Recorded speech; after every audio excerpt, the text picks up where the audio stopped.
Hey, this is Buck Dharma of Blue Oyster Cult, and you're listening to the Sports Circus.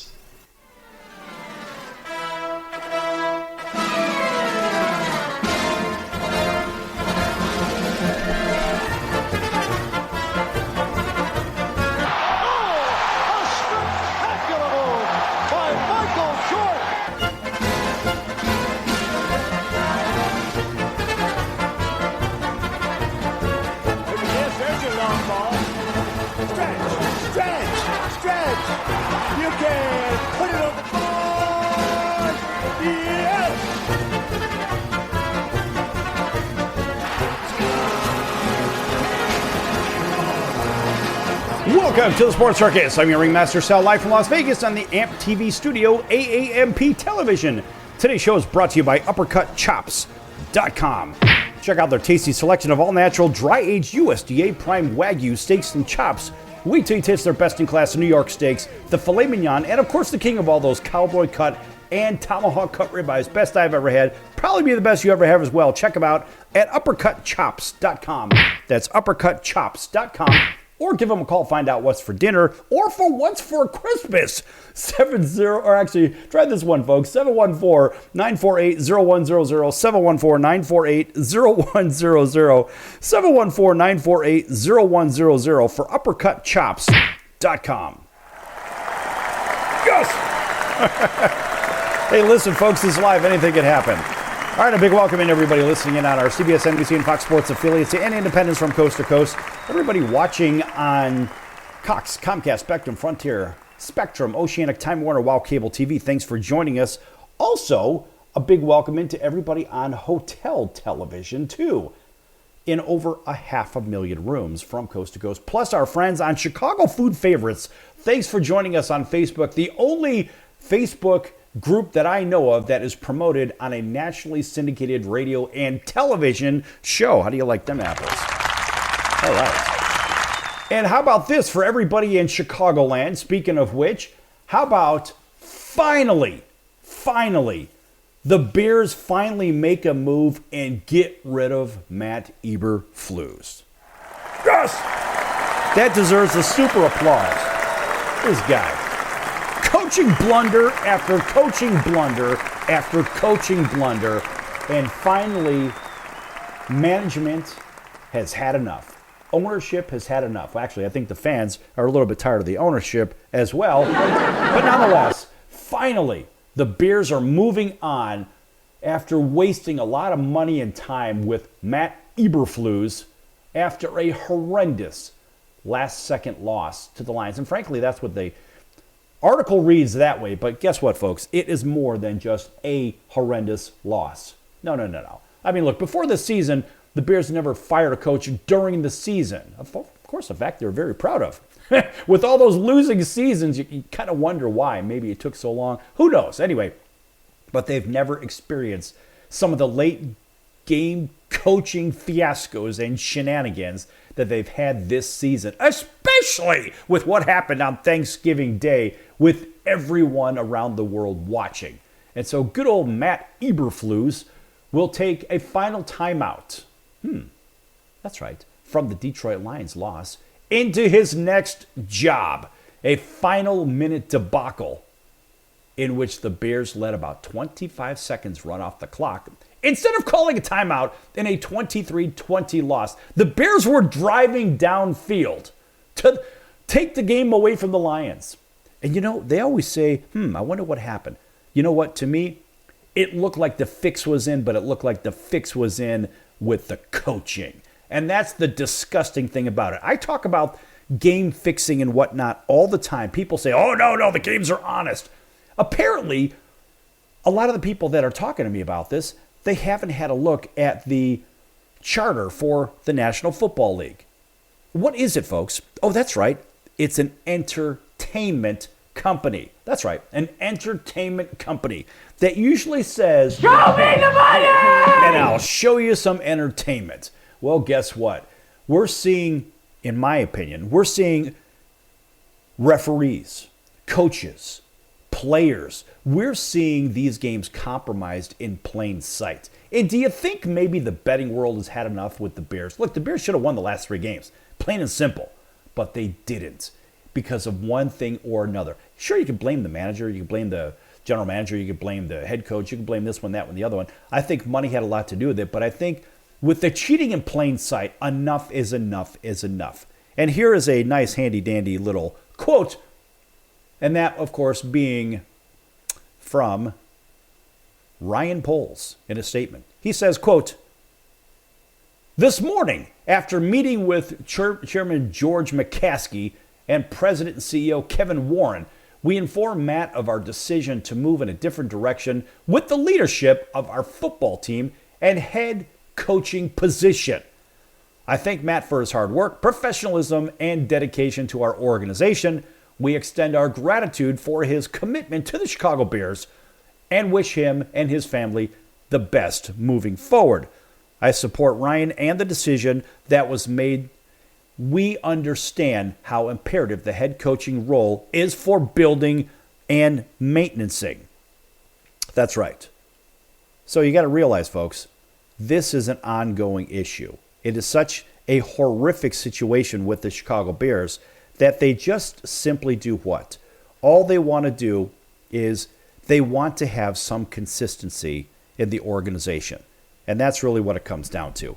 So when you look at this, you say, well, wait a minute, Bears, what are we doing? Are we bringing in the right person for the right situation? That should be your first concern. Your first concern is always, usually I can't say, not always. It's not always your biggest concern, but usually the one that comes right to mind right away. And so as we look at these concerns in the National Football League, with bad decision after bad decision after bad decision, we say, well, why is it that teams make continual bad decisions? And usually it's because ownership allows the shenanigans to go on and on and on.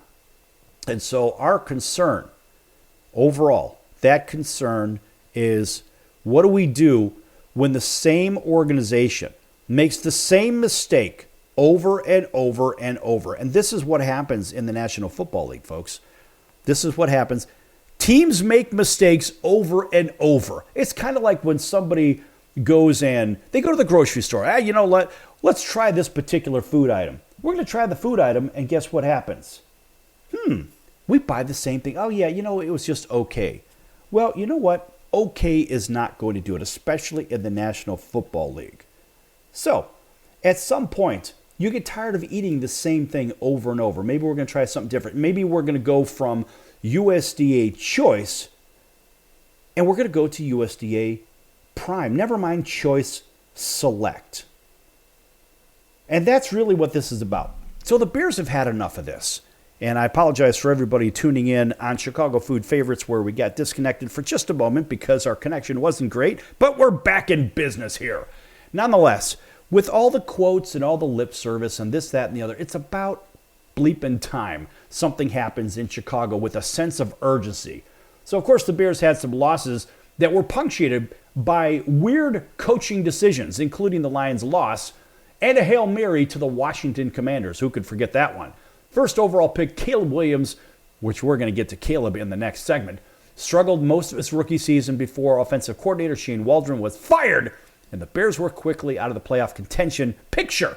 Of course, Brown was the passing game and coordinator prior to Waldron's firing. So, the Bears will move on, and their fans' final memory of Matt Eberflus will be how his team blew yet another game in the final seconds. That's 3 in a row, man. 3. How embarrassing.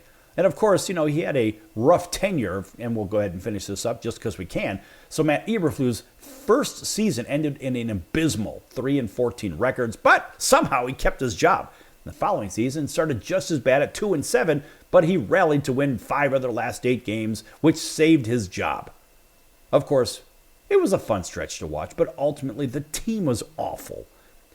How do you not address the offensive line? Whole nother discussion. 2024 season didn't start poorly, though. They were off to 4-2 at the bye week. And of course, then they rung off a series of losses. Things got ugly. Williams started to regress. The Bears lost to the Commanders on a Hail Mary, which came after the Bears gave up just enough yards to get Washington in range for a long throw. And look, it wasn't just that game. No, come on, folks. Remember he had that game against the Green Bay Packers, right? Oh, yeah.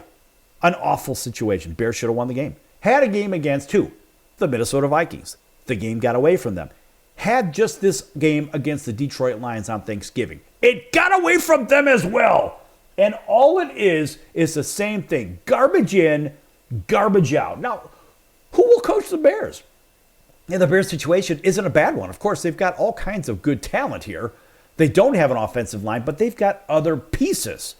And now, the Bears have missed the playoffs the last 12 of 14 seasons. They haven't won a playoff game since 2010. But the roster does look pretty good, and Williams showed enough that a good coaching candidate can see the upside in working with him. And after the Bears made the incorrect decision to go with a defensive-minded coach, kind of like the Purdue Boilermakers with that moronic, horrific Ryan Walters, in my opinion, the worst hire in college football history. It's the same thing with the Chicago Bears. Same garbage. Garbage in, garbage out. Hey, you know who's available? I know you're going to laugh at me, folks. I'll go ahead and laugh first. But who is available right now and is a big enough name is the great Nick Saban. Yeah, that's right. Nick Saban is out there doing commercials for this company or that company. Why not give this guy a shot? He certainly knows how to build championship caliber teams, and he is arguably the greatest coach in college football history. So why not give it to him? Who knows? Now, who else is out there? You're going to get a broken Coke machine or a bag of footballs from this guy or that guy? Now, give it to a guy that knows how to win. I'm going to vote for Nick Saban. Back here in a few minutes, we're going to talk about Caleb Williams in just a few moments, folks. Don't go anywhere.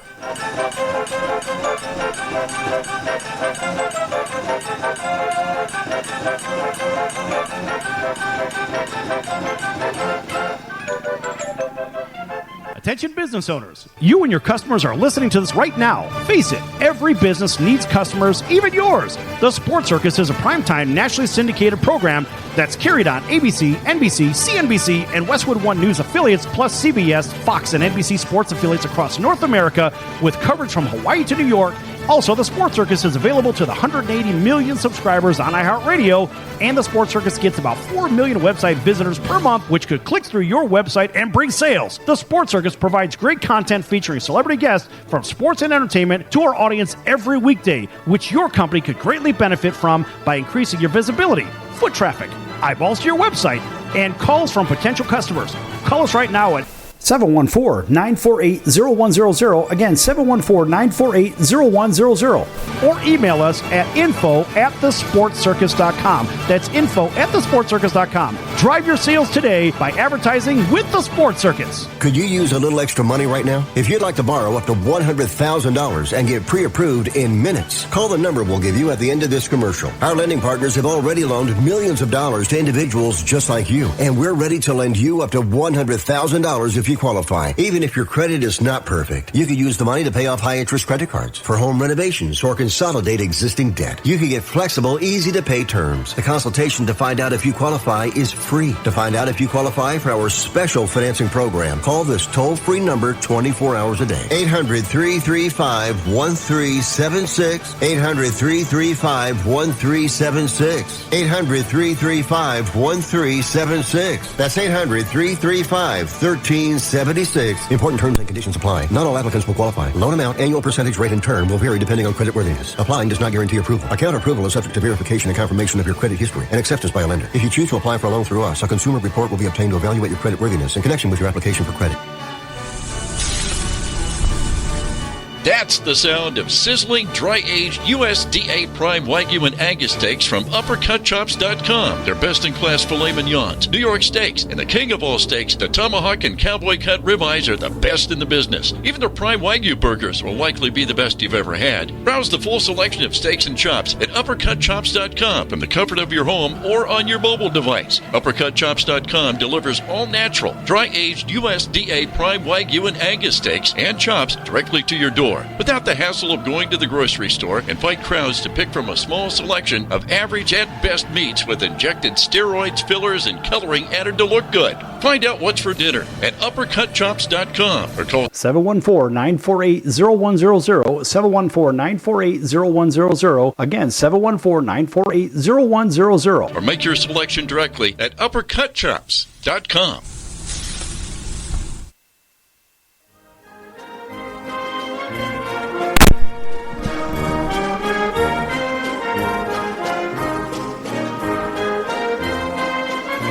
Welcome back to the Sports Circus. I'm Roy Firestone. Now it's time to throw it back to Sal.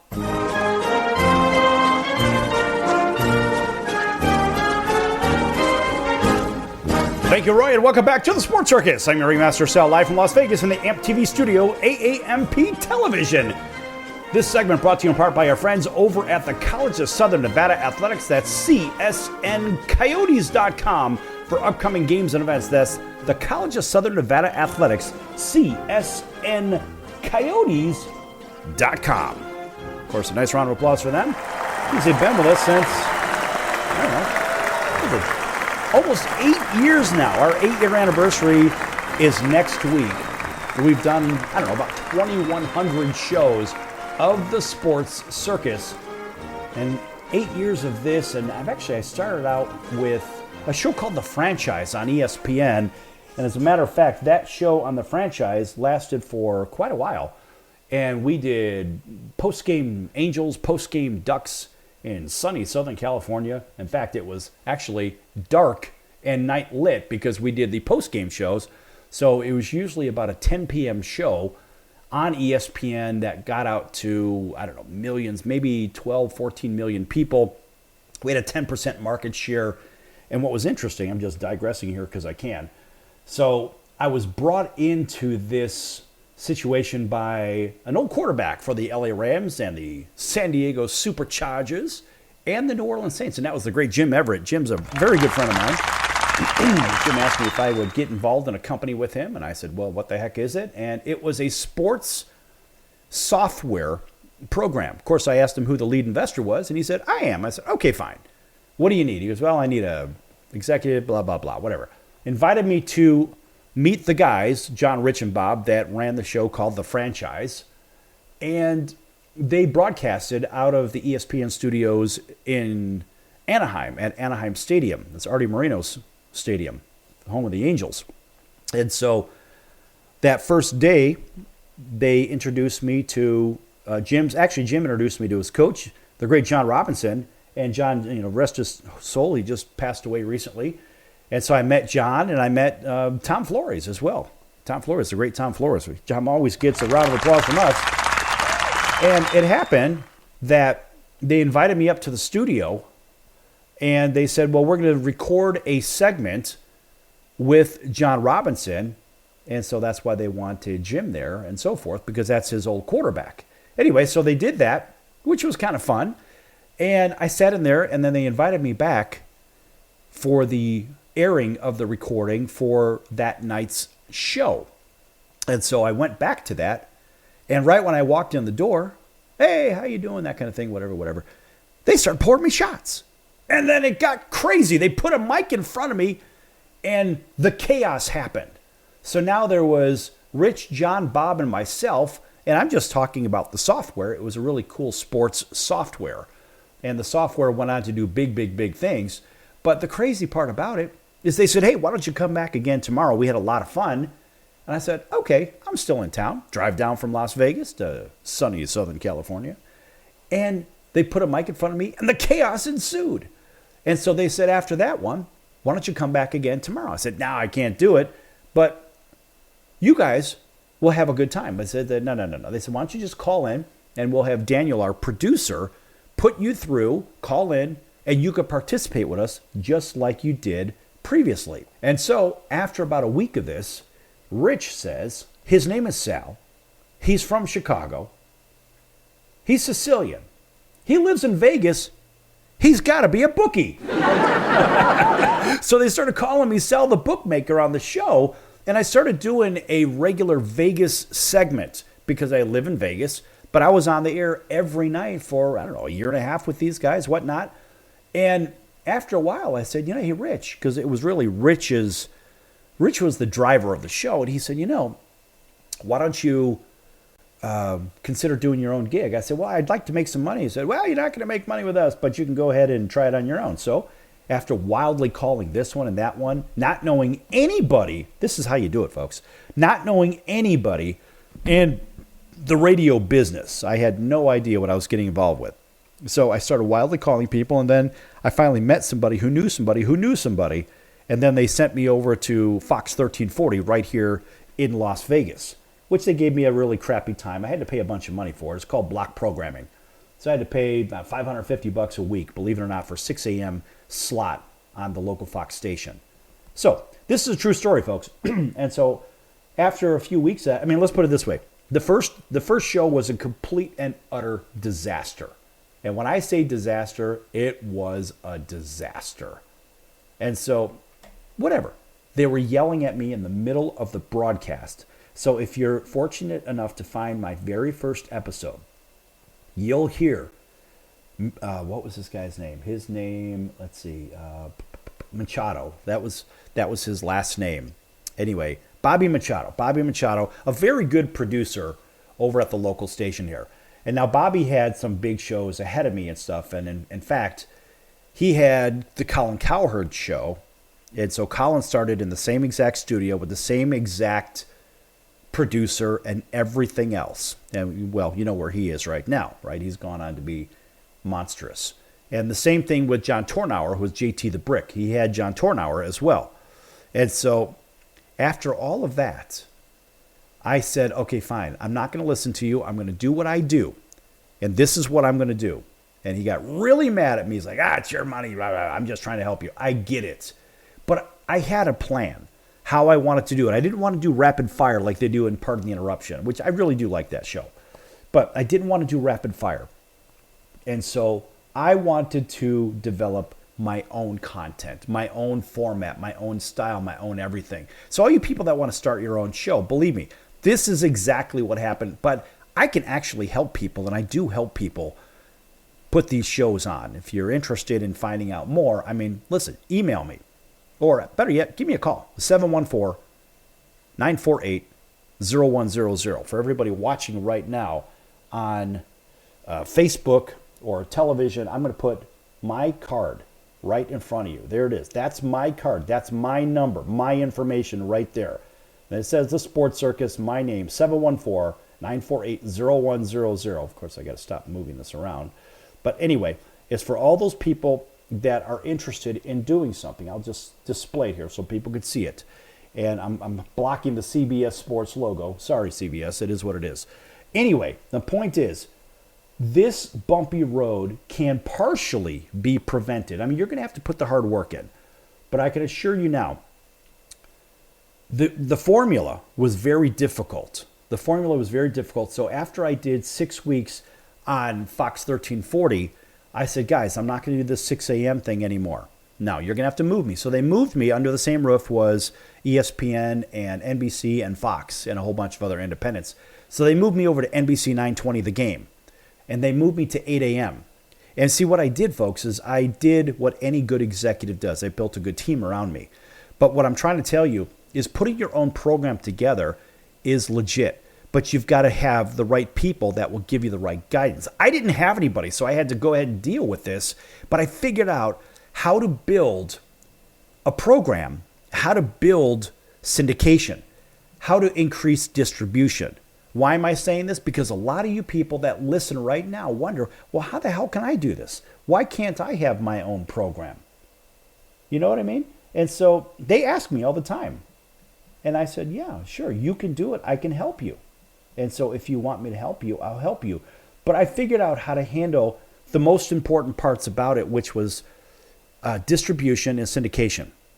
And in fact, after the 6-month contract that I had with that particular broadcasting company that owned those stations, where Fox 1340 was and NBC 920 The Game, well, I can assure you that they told me over where the Fox and NBC was, they said, you're not good enough to go national, or not national, but to take the 5 o'clock slot. And that's what I wanted.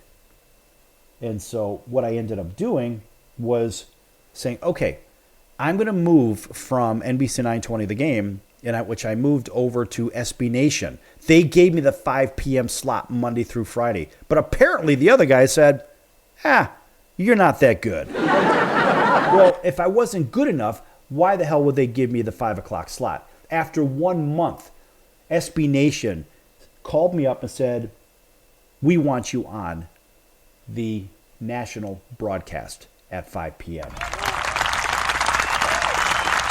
So I can assure you that hard work does pay off. And if you want to learn how to build your own program, because folks, you could build the program. If you have good content, you have good ideas. Everybody's got ideas. Everybody has ideas. And an interesting thing here, I have to sidetrack for just a moment. I can assure you that we all have something called original thought. And I remember in the middle of my law program at Loyola University of Chicago, I went to law school there, and I was in the middle of writing a gigantic paper. And they make you cite everything that you write. Everything. And so I can assure you that we all have our own personal thoughts. Well, the head of the department in this particular division within the law school, they said, well, I'm going through your paper and you don't have original thought. You have to cite everything. I'm like, what do you mean I don't have original thought?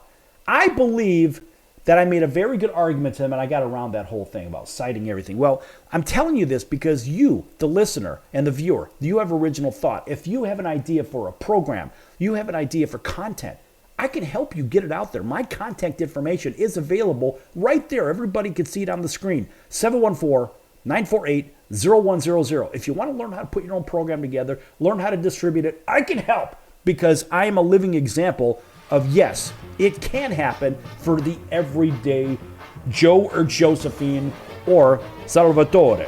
Back here in a few minutes on The Circus, lots more to come. And I promise we'll get to this Caleb Williams thing. It's very important. Don't go anywhere. Back in a few.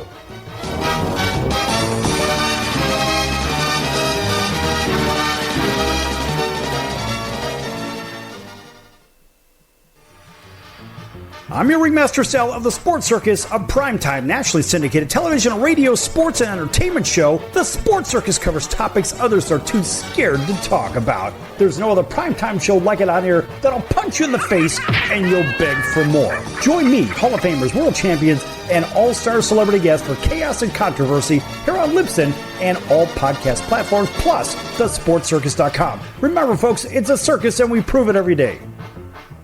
Hello Americans, it's Uncle Sam here. If you owe $10,000 or more in back taxes to the IRS or state, don't worry. I've got important news that may help you negotiate a lower tax bill. In today's economy, the IRS has released a variety of new rules and is offering more flexible terms to help Americans looking to settle their IRS debt. If you apply today, we may be able to lift your wage garnishments and release a freeze on your bank assets or business. Our team of tax professionals can resolve your case and stop collection actions against you. Even if you've been audited or haven't filed a return in years, they can help. Call right now and find out if you qualify to settle your IRS debt for far less than what you owe. Pick up your phone right now and call us for a free $500 IRS tax review. Don't wait. Here's the number. Call right now. 800-950-2049.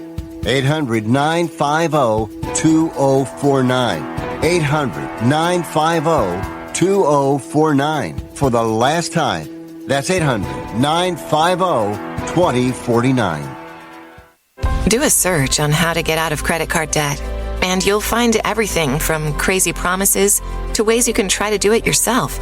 Many of those ideas just don't work, and they leave you broker than you were. Here's some advice. Call our debt helpline. In a quick and free 5-minute conversation, our experts will listen to you and learn about how much credit card debt you have, what your goals are, and then show you the right solution to help you get out of credit card debt with one new simple, affordable payment. The credit card companies make available special programs to help if you're struggling. All it takes for you to finally get out of credit card debt is one quick, free phone call. So please call right now. 800-948-6817. 800-948-6817. 800-948-6817. That's 800-948-6817. Paid for by the Debt Helpline.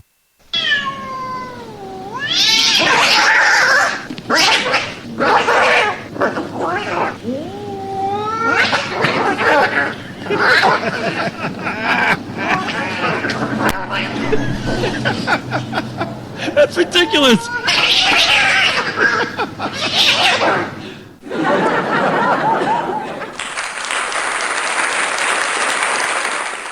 Quiet, numbskulls, I'm broadcasting.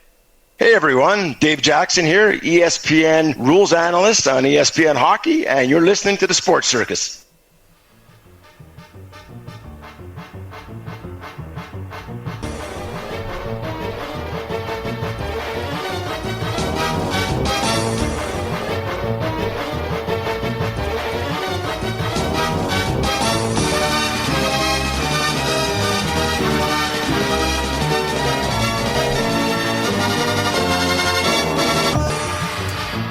Welcome back to the Sports Circus. I'm your ringmaster Sal, live from Las Vegas in the AMP TV studio, AAMP.TV. This segment brought to you in part by our friends over at Chicago Food Favorites on Facebook. Yes, Chicago Food Favorites on Facebook. Folks, make sure you check out that group. A fun group. Great restaurants, great recipes, lots of people participating. Over 1,700 people have joined it organically. No nonsense, no BS. It's just good fun. And there are people from all corners of the world on that particular group. So make sure you join, have a little bit of fun, and listen, that's all it is. And that's really all we're after, is having a little bit of fun. That's Chicago Food Favorites on Facebook. So make sure you check that out, folks. And also, by the way, for Chicago Food, we do have our friends on the partner page as Al's Number One Italian Beef, 1079 West Taylor Street in Chicago's Little Italy. Check them out at alsbeef.com. That's alsbeef.com. Yes! You know, Christmas is coming up, folks. And because Christmas is coming up, we always want unique gifts, fun gifts. And this is one of my favorites, and I have to tell you, folks, I'm not a big reader. I have lots of books and whatnot. People send me books and whatnot. A very fun read is by one of our friends, and that's Zach Manassian. Zach, he wrote a book called Lasorda University. And in fact, you can find the link for Lasorda University at thesportscircus.com under partners. And when you click on that link, like I'm doing right now, everybody cannot see it, but I'm telling you about it right now. It takes you to lasordauniversity.com. And you can check out this book, and it's a recollection of Zach's memories. The summer of 1968 with Tommy Lasorda and the Ogden Dodgers. Folks, this is a quick read. It's a fun read. Check it out. And of course, before Christmas time, get this for all the sports enthusiasts in your family. Boy, it is a lot of fun. And you know, you can even get this book personalized by Zach. And look, Zach is a real somebody here too, folks. He's been on this show. And I have to tell you, he is a very successful father, first and foremost, and a very good dude as well. Both of his sons, or two of his sons, mind you, there's one that's an attorney. Two of his sons are general managers in Major League Baseball. That's insane. One for the Eagles, one for the San Francisco Giants. Nuts. Absolutely nuts. Talk about the epitome of success. So here's a book written by a guy that has been in the rodeo, but also a very good human. Folks, check out lasordauniversity.com. And you know what? Tell him the circus sent you, and maybe he'll sign the book for you, do some kind of personalized signing. I don't know. Get in touch with them, but it's a great book, Lasorda University, and that is found at thesportscircus.com. That's where you can get the link. Yes! There's no read for this. Now I'm just doing it because I dig it. I don't get paid anything for saying that. I just like it. Lots of great partners. All right. So I mentioned I was going to go to the Caleb Williams thing. So we talked about Matt Eberflus, thank God, finally getting canned from the Chicago Bears after blunder after blunder. He went from disaster to debacle. Now let's stick with the Bears theme here. There's a lot of Bears fans around the world. How about this? You know, they have that number one draft pick, Caleb Williams. He's a pretty good one. Maybe now he'll be able to flourish. Maybe they'll put a defense or an offensive line in front of him, and maybe he'll be able to do what he does. Now, I'd like to see him, if he's going to be out of the shotgun, which he seems to be out of the shotgun all the time, I would like to see him step back maybe 1 or 2 steps max instead of going back 7 yards after, because you're already 5 yards behind center. Now, when you release the ball, you're 12 yards behind? The way he's doing it, I'd like to see him not spend so much time running around back in his own backfield. Anyway, so good old Caleb Williams. USC announces that he is going to do the tunnel captain for the game against Notre Dame. And so this is from multiple reports. And this one I'm going to take directly from USC, from Trojan Wire. They say USC football recently announced that Heisman Trophy winning quarterback Caleb Williams will serve as the team's tunnel captain for the game against Notre Dame. And of course, after starting his college career at Oklahoma, Williams followed Lincoln Riley to USC following the 2021 season.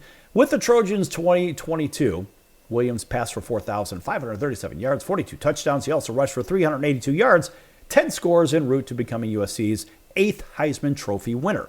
Of course, after an up-and-down 23 campaign with the Trojans, Williams declared for the 24 NFL Draft, where he became the Chicago Bears' first selection overall, currently in the midst of his rookie season, as everybody knows. This is according to Trojan Wire, folks. And so with the Bears having played on Thanksgiving, it'll give Williams the opportunity to return to the Coliseum for the first time since leaving SC, and the Bears fired, of course, Matt Eberflus just recently, as I mentioned. Sorry, Matt, it is what it is. And so that gives, of course, Caleb Williams a chance to maybe crack a bigger smile as he heads back to LA to reunite with some of the former SC teammates that he has. So they say, Trojan Wire says, it's rather fitting that Williams will make his return with the Trojans hosting Notre Dame. And the last time the Irish came to the Coliseum in 2022, Williams had one of the best performances of his college career, accounting for 4 touchdowns in a 38-27 USC win over Notre Dame. And of course, kickoff between SC and Notre Dame is set for 12:30 local time. But okay, my question is, first of all, this kid is in the middle of an NFL season. Yes, he may have a day off. And he could do whatever he wants to do, I suppose. But think about this. When somebody is the cornerstone, currently, of a franchise, what is the possibility of running your team out of a tunnel, somehow possibly stepping on something, rolling your ankle, doing something, getting trampled? I don't know what that means. I don't know. But what I can tell you is there is a problem with that. And so what I'm concerned about is, what is going to happen? What is going to happen if something happens to Caleb Williams?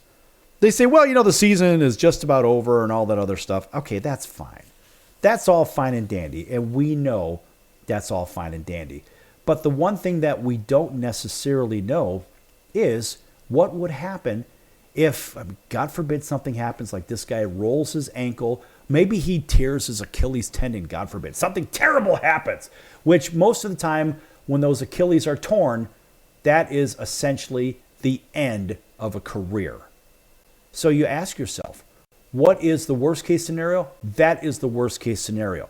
What is the best case scenario? He goes, he runs his team out of the tunnel, calls it a day, right? And that's what we really have to consider. So I also give you a different perspective of this. What about if Caleb Williams just makes his appearance over there in the tunnel for the University of Southern California? What if he makes his appearance? And I think that's great.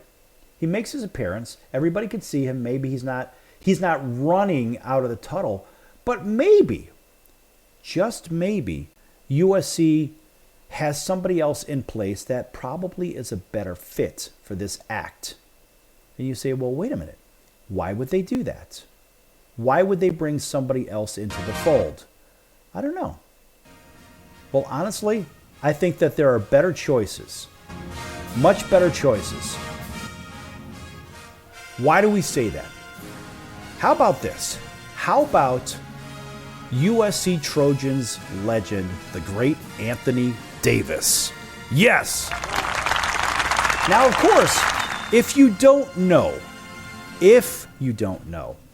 this guy was the king of the mountain, especially.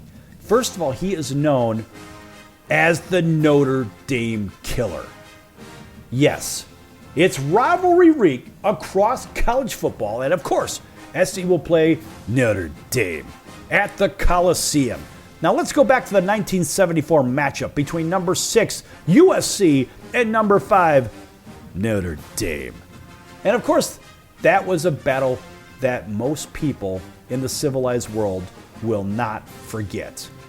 And why is it significant? Well, it's significant for a lot of reasons. We're going to crank this up just a little bit because we can.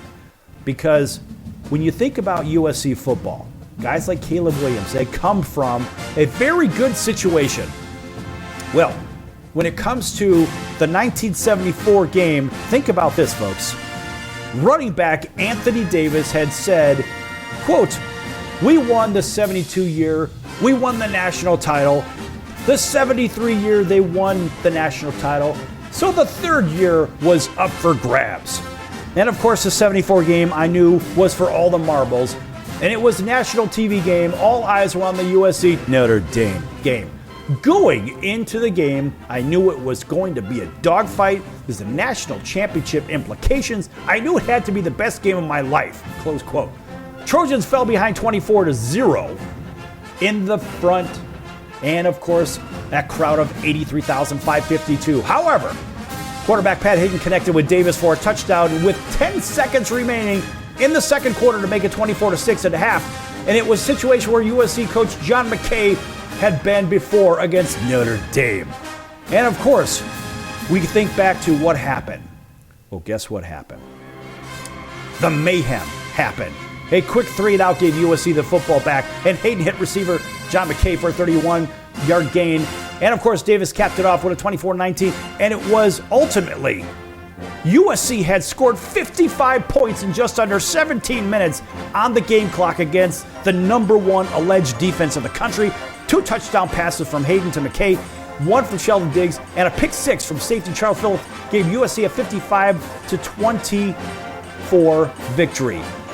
Anthony Davis was the key part in that, folks, and this guy had 6 touchdowns against Notre Dame, 300 and some odd yards, all-purpose yards. He blew up.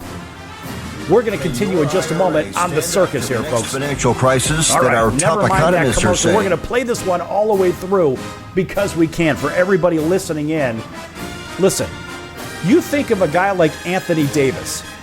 USC has had a long and rich tradition in athletics, not only in football, with 8 Heisman Trophy winners and 11 national championships, but across other sports, from numerous Olympic athletes, etc. They're 23 varsity teams. Listen, these guys can do it.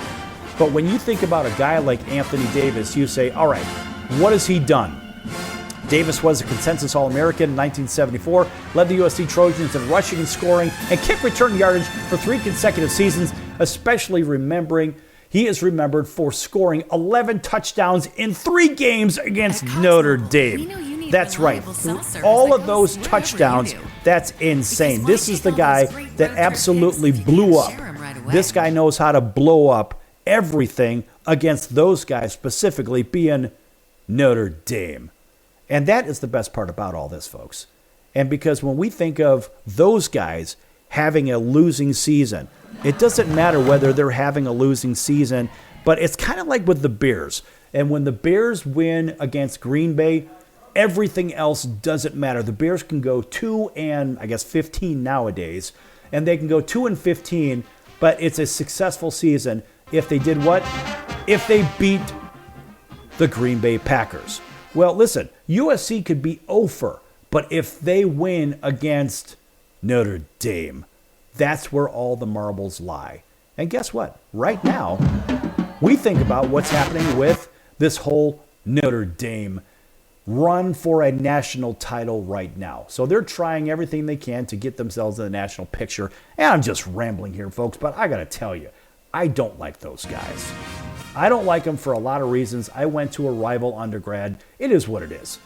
But ultimately, the reason I'm carrying on about this is because when we think about who should be running USC out of the tunnel, no question, it is a guy who has won 2 national titles as a running back for the University of Southern California. That would be Anthony Davis. It should not be Caleb Williams. Caleb Williams did not win a national title. No, Anthony Davis won the national titles. He is the only 5-time national champion in USC history. So back to this, he is especially remembered for scoring 11 touchdowns in 3 games against Notre Dame. Think back to that 45-23 USC win on December 2 of 1972. He scored 6 touchdowns, which set a school single-game record. 2 of those scores came off kickoff returns on top of it.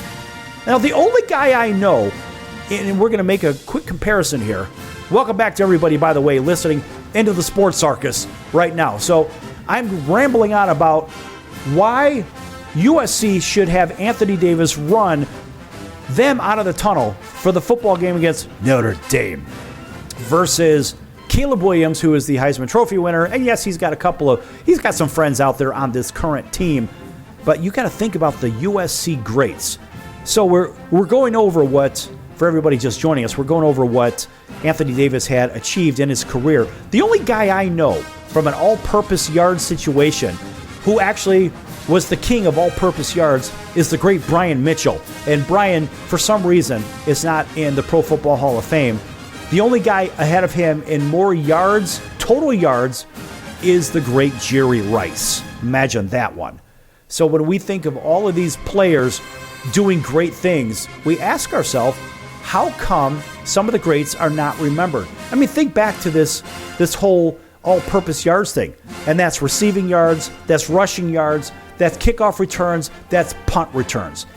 In USC history, Anthony Davis, I don't think, was surpassed by anybody. And this is the 50th anniversary of the USC Notre Dame situation.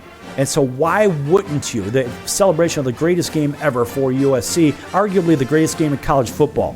Why wouldn't you run out your superstar legend with 5 national titles, 3 College World Series championships, 2 NCAA football championships? Why wouldn't you do that? What the hell are USC personnel in this whole marketing nonsense thinking about? That's what you got to ask yourself. And so why does this even come up on the sports circus? First of all, AD is a friend of ours. He's a very good friend of ours. Second, the University of Southern California is part of what? The Big Ten. And the Big Ten now spans from coast to coast. And so that's how this stuff works. You think of the Big Ten with the additions of 4 Pac-12 schools, USC, UCLA, Oregon, and Washington, right? And probably more to come anyway. Who knows? My point is this. When you think of what the Big Ten has done from expansion, you ask yourself, why in the world are they doing what they're doing? Well, listen, money, money, money. It's all about show me the money and I'll show you some hype. And what I don't get is why the Big Ten, the SEC, the Big 12, and who knows, the ACC may even expand to 20 teams as well. But I think about tradition. In the Big Ten, we have a lot of tradition. First of all, Notre Dame has snubbed the Big Ten. And I don't get why, because they're right in the heart of Big Ten country. Yes, they have their own broadcasting company with NBC. It seems to be the Notre Dame Broadcasting Company. However, what I don't like is the fact that those guys seem to stand over and above everybody else. And it's always a happy day when Notre Dame loses, only because of that stigma. Look, it used to be a great university. Now it's just a good university. And so our dismay in this situation is, first of all, why does arguably the greatest player from a kickoff or all-purpose yards return standpoint in Anthony Davis get snubbed for something like this? This guy is the standout's standout. Let's think about this. Go back to the Sports Illustrated 50-year anniversary. It was Anthony Davis from USC. He actually was on the cover of Sports Illustrated a couple times. And this particular time, he was the first guy to ever wear a Nike shoe on a magazine cover. And they actually painted that. It was a hand-painted shoe for Nike.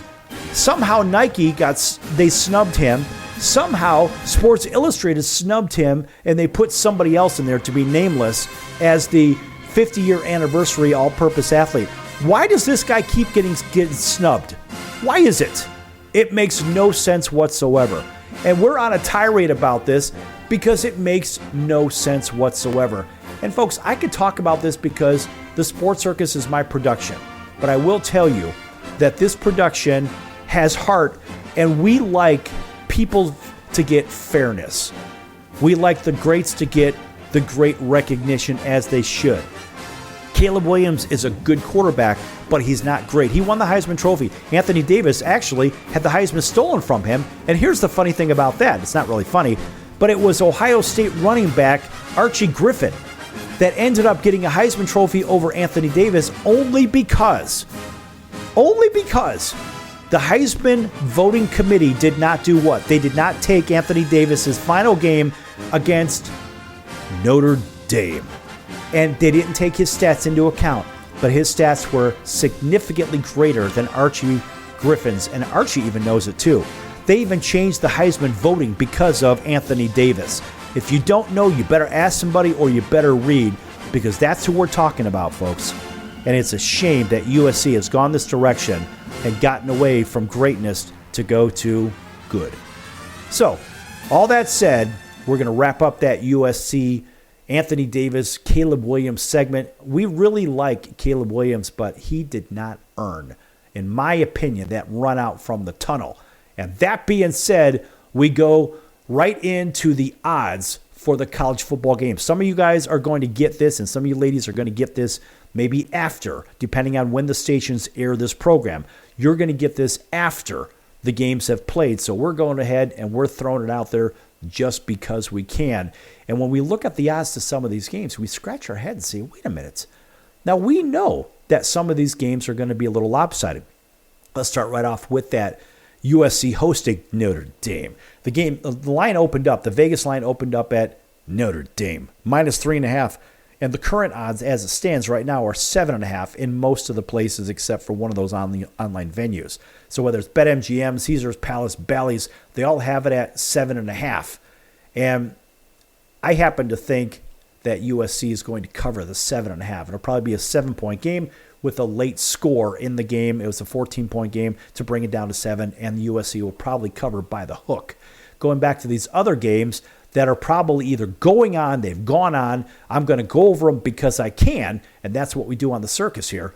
So Utah State and Colorado, and that game screams Colorado, although the line opened up at 7 down to 5.5, 4.5 at Caesars Palace, actually.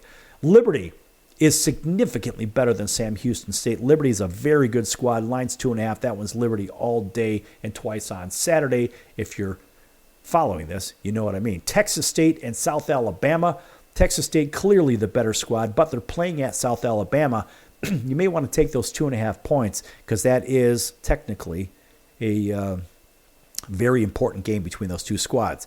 Mississippi State and Ole Miss. Now that's an interesting game because, look, that's the Egg Bowl for those yet don't know. That is the Egg Bowl, and usually it's a relatively close game. I'm inclined to take Mississippi State with the 27.5 points, and you could tease those and get another. You could tease them and get another 14 points or up to 16 points with another online venue that I won't mention because they're not paying me. And so I would probably be more inclined to take Mississippi State with all those points. That makes all the sense in the world. Stanford and San Jose State, sort of a conundrum right there. And you ask yourself, well, why is San Jose State favored over Stanford? Well, it seems to me that San Jose State is a pretty good squad. They turned it around from a couple of years ago. I'm inclined to lay the 2.5 because really it's only a field goal. Nebraska and Iowa, a very, very interesting matchup. If you look at that one, it's a border war. And Nebraska's played decent ball. Iowa plays very good at home, though. And they're a good defensive squad. They just don't score much. I'm inclined to take 3.5 with Nebraska, thinking that Iowa maybe wins the game 17-14 or something to the effect. Georgia Tech is getting 20.5 from Georgia. But that's still not going to be enough. Actually, the line moved down to 17.5 at those Vegas casinos. Actually, Bally's, you can still get them at 19.5. Georgia needs to win and win big. Georgia, lay the points. You got yourself a win there. Gus Malzahn is laying 10 to Utah, being Central Florida. Central Florida new in the Big 12. That's a lot of points for a conference game. But then again, there's no real rivalry here. So Gus's team, if you bet it at one of these online venues, you can get them at 9.5. I would be inclined to lay the 9.5. I'm okay with that. UTSA, Texas San Antonio, is getting 7 from Army. Everybody in the world knows Army is going to run the ball, but it's awfully hard to stop them. Now, Notre Dame gave them a really rough way to go, but Army's going to bounce back, but they're playing a very tough UTSA team. I'm inclined to lay the 6.5, but I won't lay 7. If it's 7, take UTSA at your betting venue. Clemson at home in Death Valley against South Carolina. It's basically the Battle of South Carolina. Always a good game every year. Dabo Swinney got his team playing pretty good. The line dropped from 4.5 at open down to 2.5. We're inclined to lay the 2.5 and Clemson. We like that one. The Mean Green of North Texas travel up to Philadelphia to play the Temple Owls. Lay the 10, go with North Texas. Tennessee, in the state of Tennessee, big matchup as Tennessee travels over to Vanderbilt, over to Nashville. And that's always a good game. Tennessee needs a big win. I don't know if they're going to cover the 11.5. You can get them at 11.5 being Vanderbilt.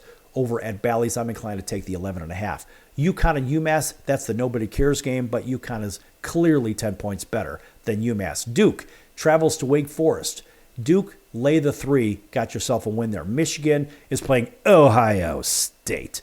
And look for that to be a close game early. Ohio State's going to pull away in that one. Lay the 19. Illinois plays up in Evanston against Northwestern. Always a good game. I'll take Northwestern with the 8.5. West Virginia travels to Lubbock to play Texas Tech. Lay the 2.5. Go with Texas Tech. Kansas, a very much improved, Kansas team, goes over to Waco, Texas to play Baylor. Lay the 1. Get the win. Go with Kansas. They're bowl eligible. Kentucky and Louisville. Battle of Kentucky. Very good game. Very close game. Louisville's played very well lately. The line jumped from 1 to 4. With Louisville, I'm inclined to take the home team dog with Kentucky plus 4. The Battle of Louisiana with Louisiana, the Raging Cajuns, and Louisiana Monroe. Lay the 10.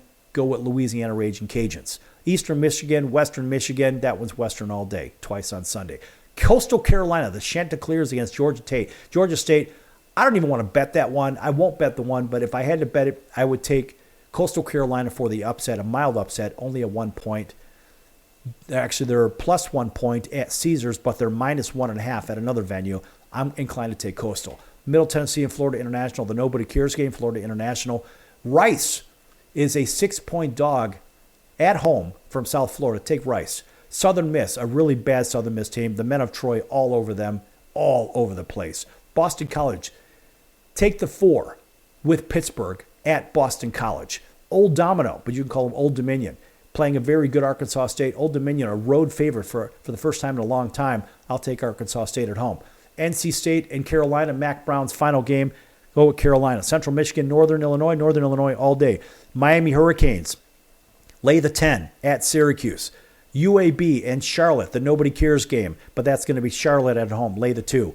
Rutgers and Michigan State. Somehow Michigan State's bowl eligible, and you got to go with Michigan State at this one in East Lansing. Arizona State all day. Fresno State upsets UCLA at the Rose Bowl. Florida Atlantic will lose to Tulsa at Tulsa.